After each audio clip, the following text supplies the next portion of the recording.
هذا كتاب أنزلناه مبارك فاتبعوه واتقوا لعلكم ترحمون.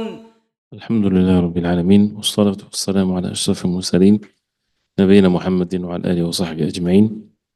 We continue with the Tafseer of Surah Al-An'am and verses 145 to 147, hopefully inshallah 145 to 147.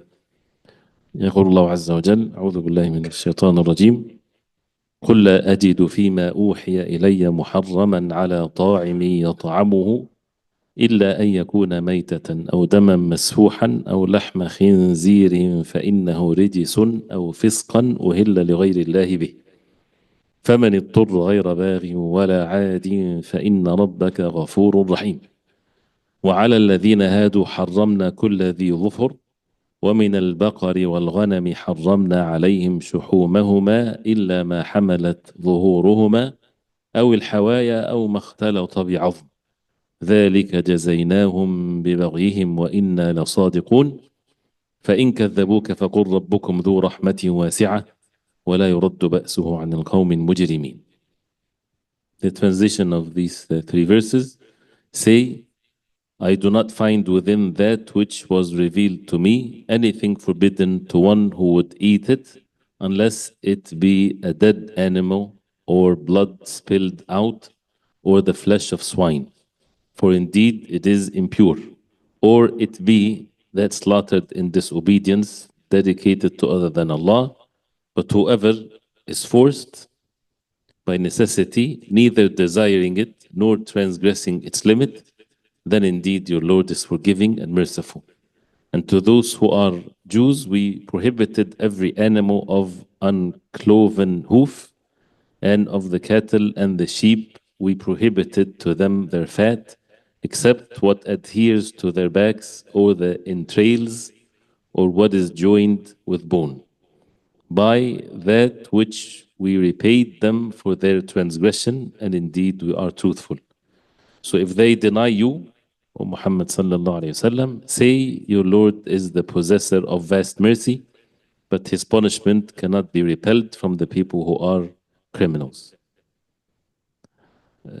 So this is still in the context of at-tahrim wa at-tahleel, forbidding and permitting, which is an exclusive one solely to Allah subhanahu wa ta'ala. Allah subhanahu wa ta'ala is the one, He is the Rabb of al-Alameen, and no one but Him subhanahu wa ta'ala to make what's halal halal and what's haram haram.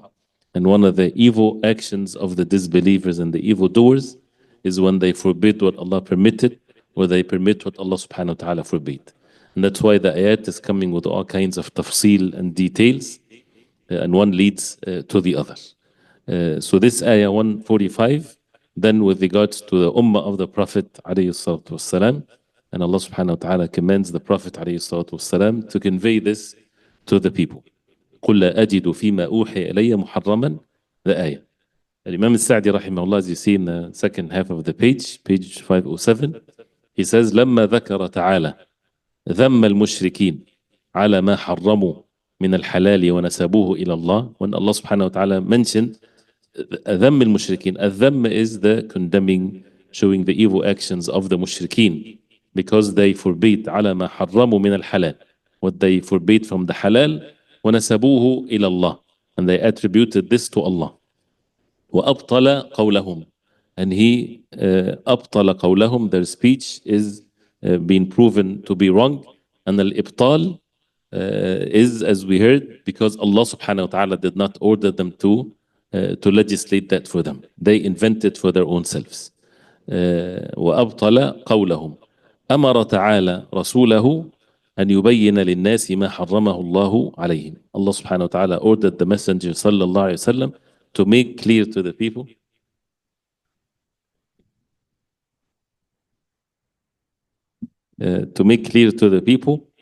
ما حرمه الله عليهم, what Allah subhanahu wa ta'ala forbade for them. ليعلموا أن ما عدا ذلك حلال, to know that besides what's mentioned in the wahy from Allah, then it's halal. So the halal is everything, unless Allah subhanahu wa ta'ala is the one would forbid for them whatever He forbids subhanahu wa ta'ala. قل لا أجد فيما أوحي إلي محرما. I don't أجد, and الوجد here is find, but means that when it comes to the commands of Allah subhanahu wa ta'ala. فيما أوحي إلي, in what has been revealed to me. So it's only from the wahy, from Allah subhanahu wa ta'ala. محرما على طاعم. محرما, forbidden, على طاعم. الطاعم is the one that eats. على طاعم يطعمه, this is the verb of it, eating from it. He says من ليعلموا أن ما عدا ذلك حلال من من نسب تحريمه إلى الله فهو كاذب مبطل. Whoever nasab is lineage, and this refers to attributing. Whoever attribute the tahrim and refer the tahrim or the forbiddance to Allah, that means Allah subhanahu wa ta'ala is the one that made it haram. If they claim from whatever they invented, فهو كاذب مبطل. He's a liar, he's مبطل, he's a deviant one. لأن التحريم لا يكون إلا من عند الله. So that because the tahrim, what's forbidden, is not to be from anyone except from Allah. على لسان رسوله. How to know that this is from Allah? From His messengers. So final messenger Muhammad sallallahu alayhi wasallam, and they have to attribute everything to the messengers of Allah. على لسان رسوله. Otherwise, again as mentioned yesterday, anybody can claim anything, and people are not to be taken by their claims. So there's only one way that Allah subhanahu wa ta'ala made it and decreed it among the human beings, where they get to know what Allah subhanahu wa ta'ala wants from them, is through the messengers of Allah and nothing else, through the messengers of Allah. So وقد قال لرسوله صلى الله عليه وسلم, and Allah subhanahu wa ta'ala said to the messenger صلى الله عليه وسلم, قل لا أجد فيما أوحي إلي محرما على طاعم, أي محرما أكله. Here refers to what's haram to eat. بقطع النظر عن تحريم الانتفاع بغير الأكل وعدمه. بقطع النظر, that means regardless to the tahrim or the forbidding the benefit from it without eating or not to benefit from it. So basically this part of the sentence here is this is about what's haram to eat. To benefit from it other than eating, this is a different place, different rulings. Does not apply in this ayah. Not necessarily everything that is haram to eat, it's haram to use. You have to separate between both. So that's why it says here بقطع النظر. قطع is severing, cutting something. Another, the eyesight, and it's a terminology used to say regardless. So بقطع النظر, without looking into the tahrim of al-intifa'. Tahrim is the act of making haram. Al-intifa' is benefiting. بغير الأكل, with other than the food, وعدمه, and the opposite, whether it's eating or not eating, benefiting from it, this is something different. So this ayah is about eating, what's forbidden for eating. إلا أن يكون ميتة, unless it's mayta. That means nothing in what have been revealed to me is forbidden for you unless it is mayta. إلا أن يكون ميتة, and the mayta is the dead. But mayta, as a word mayta like this, الميتة ما مات بغير ذكاة شرعي. The animal that died without proper slaughtering, and ذكاء with a ذال, tongue outside. بغير ذكاة شرعية, religiously slaughtering. That means شرعية, not religiously, that means you make rituals to it. It refers to the proper slaughtering according to what Allah subhanahu wa ta'ala commanded, and saying Bismillah on it, as the previous verses had made the matter very clear. So if it's mayta, فإن ذلك لا يحل.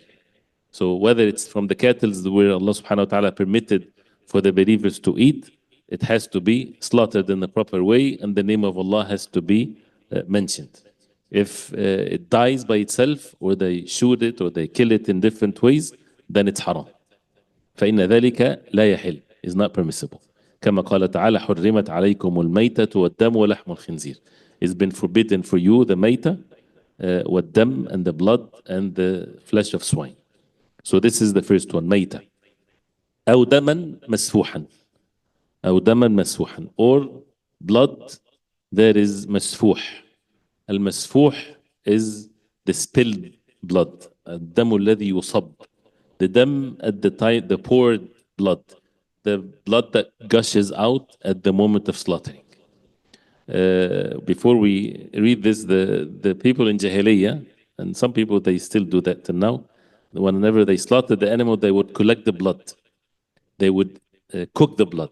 And they would have a special way of cooking it, and it becomes something delicacy for them to eat, or they use it for cooking, or they use it. This blood is haram.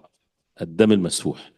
As far as the blood that stays in the meat, in the pots, all of this is halal. What's here mentioned, when something is forbidden, what's forbidden is exactly as mentioned, with the quyud, with the restrictions that are mentioned with it, not just open like this. Because the rule is everything is halal unless proven otherwise. So if the exception is mentioned, then it's according to what's mentioned. So ad-dam, here the blood that is forbidden is ad-dam al-masfuh. The dam al-masfuh, which is, he says, وَهُوَ الدَّمُ, it is the dam, the blood, الذي يخرج من الذبيحة, that comes out from the slaughtered animal, عند ذكاتها, when it's slaughtered. فإنه الدم الذي يضر احتباسه في البدن. This is the blood that it harms if it stays in the body of the dhabiha or the animal. That's why if it's shot or suffocated, there's no blood comes out. So this is mayta. This is harmful, and that's why, as a rule, anything that Allah subhanahu wa ta'ala forbade, it's khabith, it's evil, it's impure, it's bad. In this life and matters of the hereafter.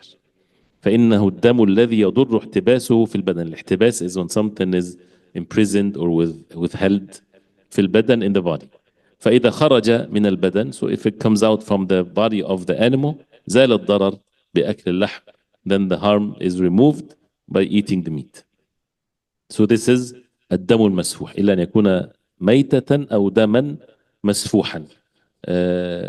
So after that, the flow of the blood comes out, there's still blood. That blood is halal. That blood is okay. Even if it comes in one's hand or one's clothing or whatever, all of this is pure. It's only the blood that pours out at the time of the slaughter, at the moment of slaughtering. He says, وَمَفْهُومُ, this is now what he explains. وَمَفْهُومُ هذا اللفظ, what's understood. We have mantuq and we have mafhum. Al-mantuq is what's uttered, explicitly mentioned. Al-mafhum is what to be understood. And what to be understood in an indirect way, this is not for any individual to just make their own mafhum. No, this has rules to it that has to be applied. So mafhum هذا اللفظ, the mafhum to be understood from this word, مسفوح, أن الدم الذي يبقى في اللحم والعروق, that the blood that stays in the meat and in the veins بعد الذبح, after the slaughtering, أنه حلال طاهر, that this is pure and it's halal. Halal, permissible, and tahir, pure. Because it's only mentioned ad-dam al-masfuh. Someone would say, but that's the same blood. That's the same blood. If you analyze it, it's the same things. This is the deen of Allah. This is the commands of Allah. Dam al-masfuh is only the dam that is to be forbidden. But after that, what stays, then it's halal and it's tahir. And imagine that this was haram. Life becomes extremely difficult for people. And this is by the mercy of Allah. And that's why to witness also the wisdom and the mercy of Allah. أو لحم خنزير فإنه رجس. The third one, أو لحم خنزير, or the lahm is the flesh of the khinzir, the pig. فإنه رجس. Indeed, this is رجس. رجس, not just the khinzir, all of what's mentioned before. All of that is رجس. أي فإن هذه الأشياء الثلاثة رجس. رجس is impure, is najis. أي خبث أو خبث نجس مضر, means it's خبث, it's wicked, or النجس is impure, مضر, harmful. حرمه الله, Allah subhanahu wa ta'ala forbade it, لطفا بكم. And this is something that we have to see. Whatever is forbidden in the deen of Islam, in the final revelation from Allah, that was revealed to the Prophet ﷺ, it's all from the mercy of Allah subhanahu wa ta'ala to this ummah, and whoever embraced the deen of Islam. What used to be forbidden before, some of it was the same way, but many of it is punishment for them. Was a punishment for them, as it's going to be mentioned in the next ayah, which would lead us to have some understanding of al-uqubat, punishments, from the understanding of the revelation from Allah. There is عقوبات شرعية and عقوبات قدرية. There is شرعي punishment, religious punishment, and there is the qadar of Allah, that is punishment, if it's a punishment. But this is a detailed also subject from the Quran and the Sunnah of the Prophet ﷺ. So this is always a common thing in anything that Allah subhanahu wa ta'ala forbade, لطفا بكم, to make the matter unease, to make the matter easy for you. And a lutf here is mentioned specifically because someone might see that this is restriction. But if you see beyond what you see with your own eyes, you would see that this is such a great mercy from Allah subhanahu wa ta'ala for you. Exactly like a child wants to eat something harmful, you prevent that child from eating it. He cries, he looks at you, why you're being so strict with me? But you're out of your mercy towards your child, you prevent him from eating what is harmful for him. So, lutfan bikum, you don't have to know. It's enough, sufficient for you that this is what Allah subhanahu wa ta'ala ordained upon you, because this is by His mercy subhanahu wa ta'ala, and this is by the knowledge of Allah subhanahu wa ta'ala. وَنَزَاهَةً لَكُمْ عَنْ مُقَارَبَةِ الْخَبَائِث. Another thing, and there are many benefits of course, and nazaha from التنزيه, to make you above or away from closer, or getting yourself muqarabat, to be close to al-khaba'ith, or the wicked and the impurities, and this is how human beings, they love to be in that state. The fitrah of the human beings, that they want to be away from what is impure, physically and non-physically also. So this is to protect you, to clean you, to purify you. And this is also one of the common things that you would see in the ahkam of the deen of al-Islam, that half of this deen is tahar. As stated by the Prophet ﷺ, at-tahur shatrul iman. Half of the faith is tahur, is the purification. The heart, by not be upon shirk because it's filth, the deeds done by the heart which is evil, all of that purification, physical purification, and the same thing with what's permissible or what's not permissible from when it comes to eating. So فإنه رجس أو فسقا, أو here or إلا أن يكون, or something else, unless it's also فسقا أهل لغير الله به. So also what's forbidden for you, that it's done fisqan, and the fisq is sinful, rebellious attitude against the commands of Allah. أهل لغير الله به, it's been slaughtered for other than Allah. So if the dhabiha is from the cattle which is permissible, and it's slaughtered properly, right? But then أهل لغير الله, it's been slaughtered to other than Allah, saying in the name of their idols or whatever. So if it's أهل لغير الله به, أي إلا أن تكون الذبيحة, unless the ذبيحة means it's ذبيحة مذبوحة, slaughtered, but لغير الله, to other than Allah, من الأوثان, the idols, والآلهة, these gods, التي يعبدها المشركون, those the mushrikun they worship. فإن هذا من الفسق, this is from the فسوق, this is getting out of, away from the commands of Allah, rebelling against the commands of Allah. What's الفسق? الذي هو الخروج عن طاعة الله إلى معصية, to come out from the obedience of Allah to the disobedience of Allah. This is what فسقت الثمرة, that means when the produce comes out from its what's enclosed in the, they call it bud or something, so it comes out. So coming out from the obedience of Allah to the disobedience of Allah. And al-fusuq in the Quran, it depends on the context. Some of it is in the categories of sins, and some of it in the categories of disbelief. And they're all fusuq, but different levels of fusuq. So if it's uhilla li ghayri Allahi, this is slaughtered in the name of other than Allah, like this, someone would say that means this is kufr, this belief. And comes with that is anyone that would, for example, slaughter to the jinn, to seek protection from the jinn. So the jinn, they want the people to disbelieve in Allah as the people of Jahiliyyah they would do. And comes into what's forbidden. And the ulama mentioned that, but not in the level of disbelief. When people would slaughter the animals for an honorable guest, not to feed him the meat. If you have a guest and you slaughter 100 cows for the guest, sure, no problem, as long as you're being generous and not excessive. But it's not about feeding the guest. It's about slaughtering for the guest. They would consider that as an honorable thing. And the guest, for example, someone honored is coming, when he sees that the people had slaughtered the animals for him. This is a way to honor the guest. That's not permissible. Even though they said Bismillah, the biha is done for the sake of Allah, no shirk in it. So it's not shirk, but it's not permissible. Why? Because you can do the same exact action, but your intention is what makes the difference. The intention should be that you want to feed him the meat. So if it's for the meat, no problem. But slaughter is ibadah. The slaughtering is ibadah. That's why slaughtering Eid al-Adha. And of course, for you to eat the meat, you have to slaughter. And that's why you say Bismillah. But the act of slaughtering is not what is meant by honoring people. So this is something that just worth mentioning. So أو فسقا أهل لغير. The ayah of course talks about slaughtering it for other than Allah, meaning mentioning the name of other than Allah subhanahu wa ta'ala. This is fisq. إلا أن يكون إلا أو فسقا أهل لغير الله لغير الله به or فسقا أهل لغير الله به.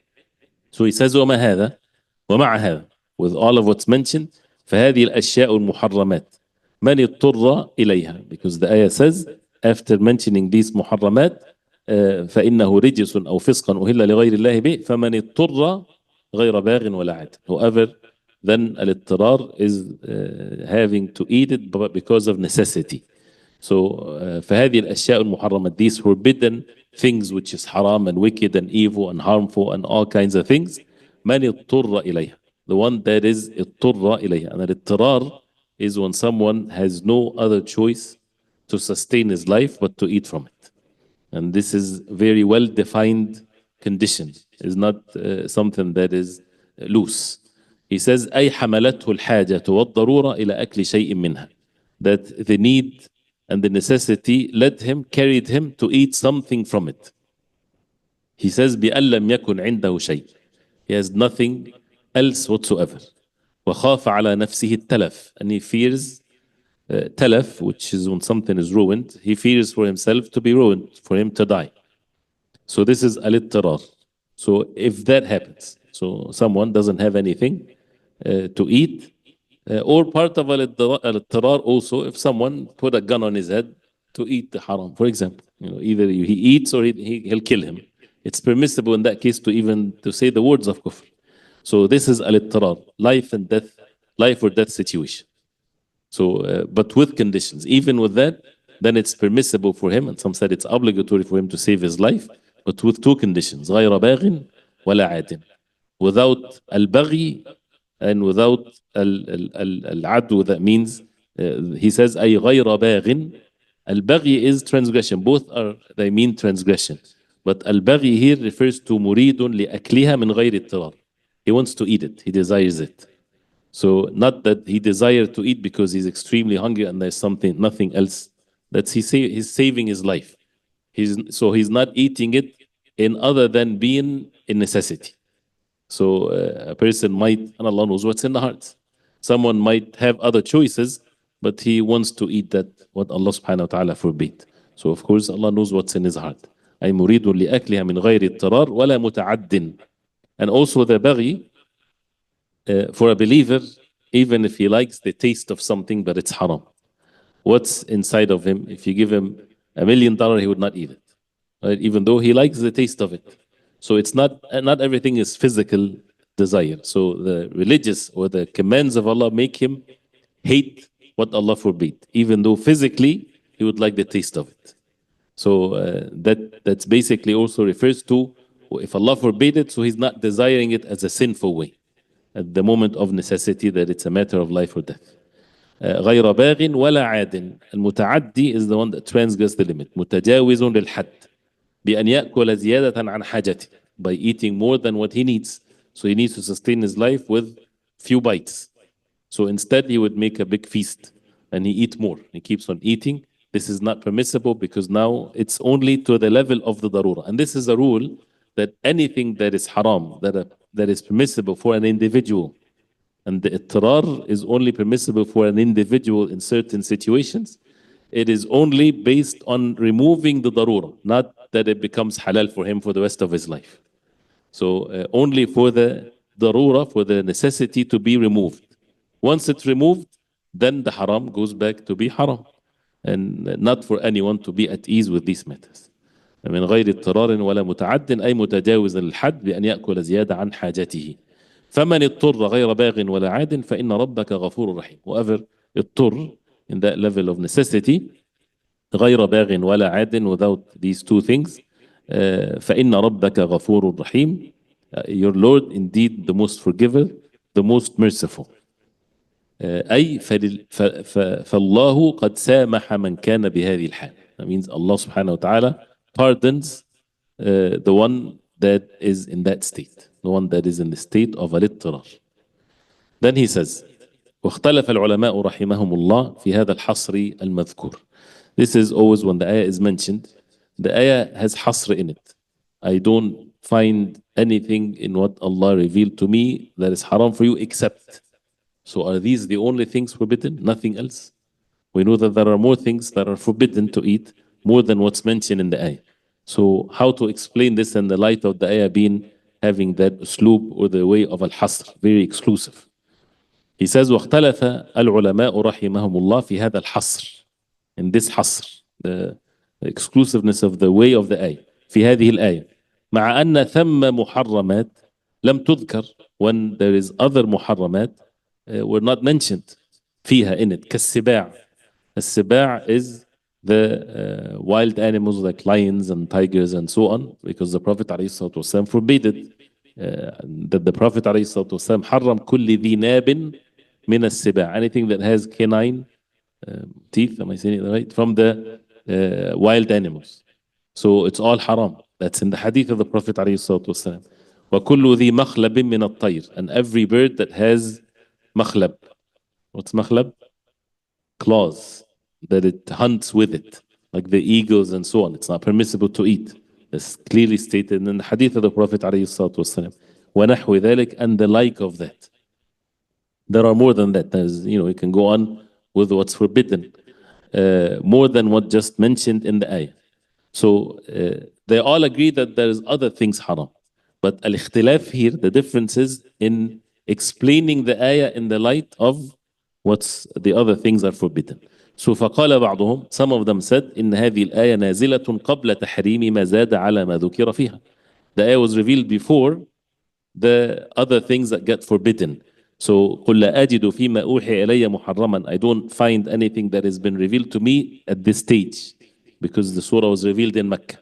And now this is in the debate with the kuffar on how they make halal haram and things like this. The only thing that is forbidden for you is what's revealed to you. It's to point to the importance of the wahy, that and as if the Prophet ﷺ is commanded to say, and me Rasulullah, it is not for me to make haram halal or halal haram. This is only from the wahy from Allah. And even if it's going to be forbidden later, because the wahy did not come all of a sudden, all of it, so still to observe this, to show the extreme and the submission to Allah subhanahu wa ta'ala with regards to what has been revealed to him عليه الصلاة والسلام. So فقال بعضهم إن هذه الآية نازلة, this ayah brought down قبل تحريم, before forbidding ما زاد على ما ذكر فيها, before forbidding what's more increased than what has been mentioned in the ayah. فلا ينافي هذا الحصر المذكور فيها. So الحصر here does not negate the حصر that is مذكور, the mentioned حصر or exclusiveness does not negate التحريم المتأخر بعد ذلك, does not negate the fact that there are something to be forbidden متأخر, later on, afterwards, بعد ذلك, لأنه لم يجده فيما أوحي إليه في ذلك الوقت, because he didn't find it, meaning not that he was searching for it. الوجد here, that it's not present in what has been revealed to him at that time. So this is one way to explain the ayah. وقال بعضهم, and others they said إن هذه الآية مشتملة على سائر المحرمات. This ayah includes all of the muharramat, even the ones that we just mentioned. بعضها صريحا, some of it is explicit, وبعضها يؤخذ من المعنى, and some of it is to be taken from the meaning of it. وعموم العلة, and the general علة, or the reason why the other things has been forbidden. فإن قوله تعالى, because Allah subhanahu wa ta'ala, when he said في تعليل الميتة, when he mentioned the ta'lil, the علة for forbidding الميتة والدم, and the blood, ولحم الخنزير, and the flesh of the swine, أو الأخير منها, or what's mentioned after that, what's to slaughter it for the sake of other than Allah, وهي فإنه رجس, because it's rijs.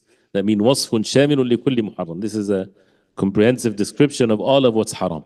فإن المحرمات كلها رجس وخبث, because all of the haram is رجس and خبث.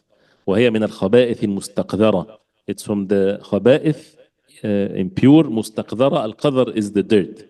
مستقذرة, that the decent human being would abhor it, would think it's not clean.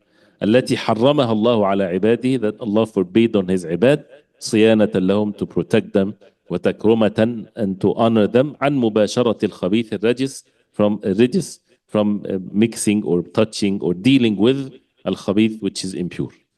ويؤخذ تفاصيل الرجس المحرم, and then to take the details of what is رجس, فإنه رجس, also from the sunnah of the Prophet عليه الصلاة والسلام.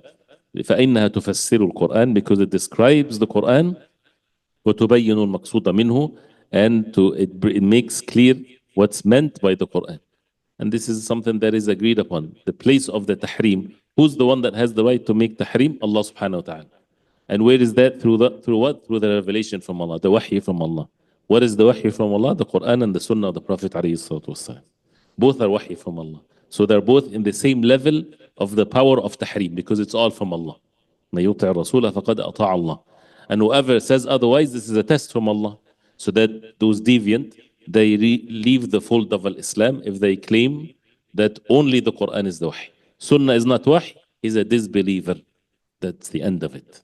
Whoever denies the Sunnah completely, not denying a rule here or a hadith there out of their evil thinking or ta'wil. No, deny the entire Sunnah. They say there's no such a thing as wahy from Allah called the Sunnah. There's no Sunnah. It's only the Quran and that's it. And they will believe in every word in the Quran, but nothing beyond the Quran. They're not Muslims to start with. So this is to make it clear and easy. And this is ijma'. This is consensus among the ulama of the ummah. Otherwise, they would play with things so that they don't look like they are disbelievers. Because if someone like this, he would not make salah, and you would dare him to make salatul dhuhr and salatul asr, because there's no mention of 4 rak'ah and things like that. So why he's praying dhuhr? Why he's praying asr? So then he's contradicting himself. This is here to show that this is the meaning, that it's the Sunnah explains that. And so the foundation of it is all there. فإذا كان الله تعالى لم يحرم من المطاعم إلا ما ذكر. If Allah subhanahu wa ta'ala did not forbid from al-mata'im, from what to be eaten, except what he mentioned, والتحريم لا يكون مصدره إلا شرع الله. And the tahrim, it is not his masdar, the source. Can never have any source except the shara of Allah, the revelation from Allah, the deen of Allah. دل ذلك, this is an evidence, على أن المشركين الذين حرموا ما رزقهم الله, that the mushrikeen, those who forbade what Allah provided for them, مفترون على الله. They are مفترون, they're lying about Allah. And what a worse sin and evil action when someone would lie about Allah. So if someone forbids something again without even attributing it to Allah, then it to be said to that person, who gave you the right to forbid something? You know, the forbidding and permitting is only to Allah subhanahu wa ta'ala. But can that be applied if, for example, if you say to your son, no sweets for you for a week as a punishment, you're not legislating. You're not making halal haram, right? This is different. But when someone would make haram, this is haram for the people because this is the command of the religious people upon them, that this is part of the deen, then this is where it's only to be from Allah subhanahu wa ta'ala. But to forbid people from something but not as a holiness in it is just to govern the lives of the people. It's forbidden for you to break the red light. Yes, they should do that. And you should obey these rules. This is not against the deen of Islam. So things to govern the lives of the people.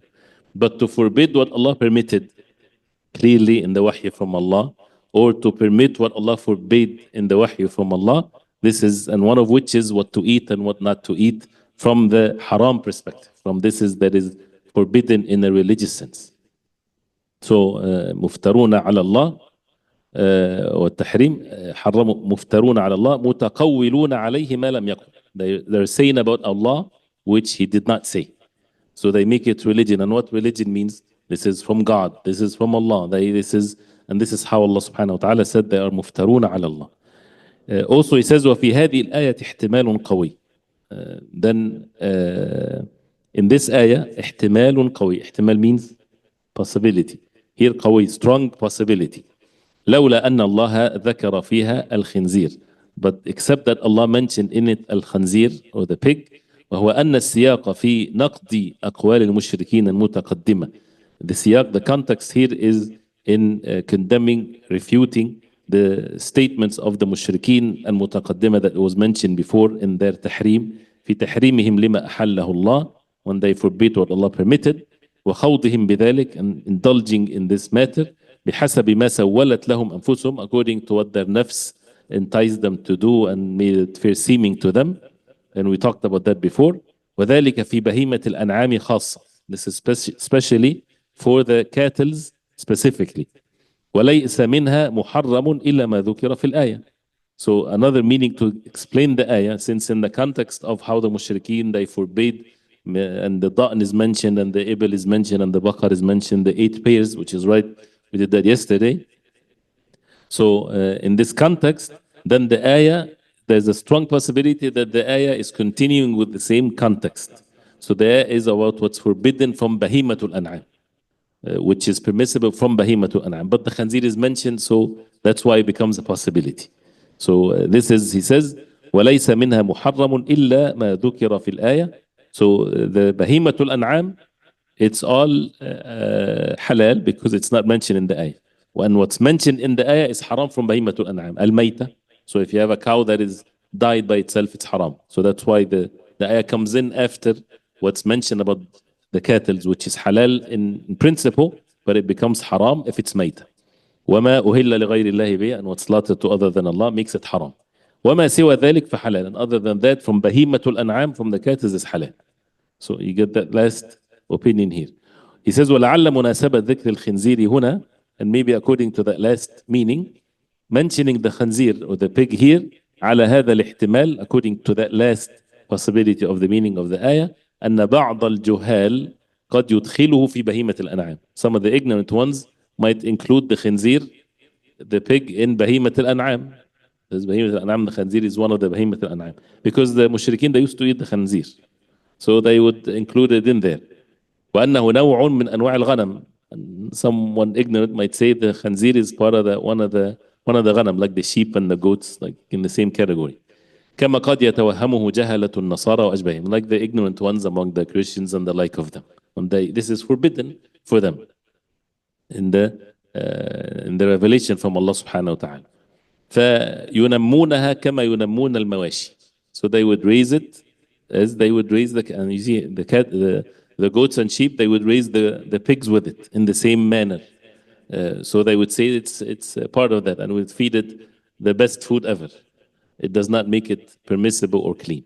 ويستحلونها, and they would make it halal. ولا يفرقون بينها وبين الأنعام, and they don't differentiate between it and the an'am or the cattle. So al-an'am is clearly the 4 things: the camels, the cows, the goats, and the sheep. We'll stop here inshallah ta'ala. So this is the ayah number 145 only.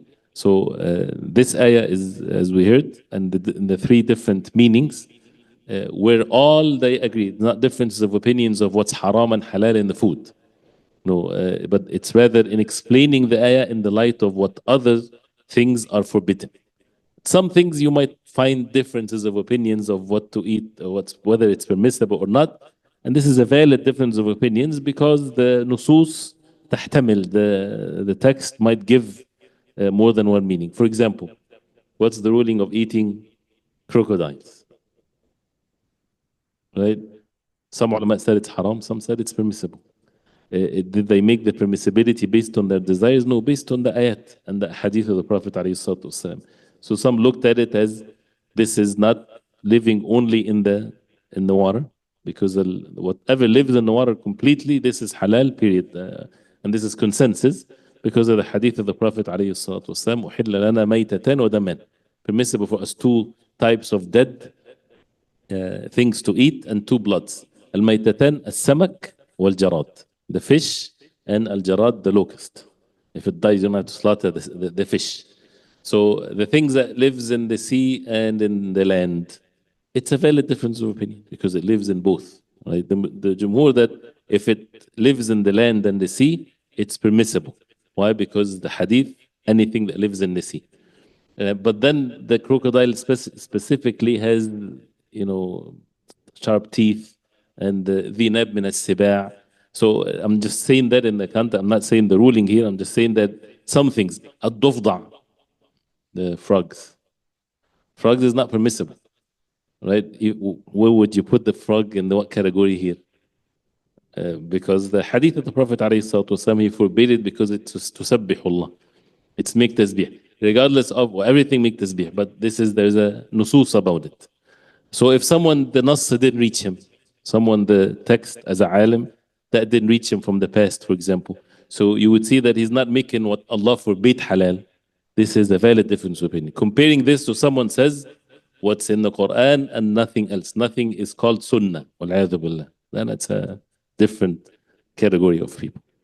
So, and other things, inshallah. So I hope the question is not going to be the list of what's haram. So it's going to be a long list. Yani. Maybe we can give this some more details in some other times, inshallah. So this is the ayah, and we ask Allah subhanahu wa ta'ala to make us benefit, inshallah. There's the attendance code is dhabiha. The attendance code is dhabiha, but with a thal. But when you write it zabiha, then it's not zal. It's not thal anymore. So we need to start. If you write it in English, don't say zabiha. Say dhabiha. Same thing with dhaka. نعم. نعم.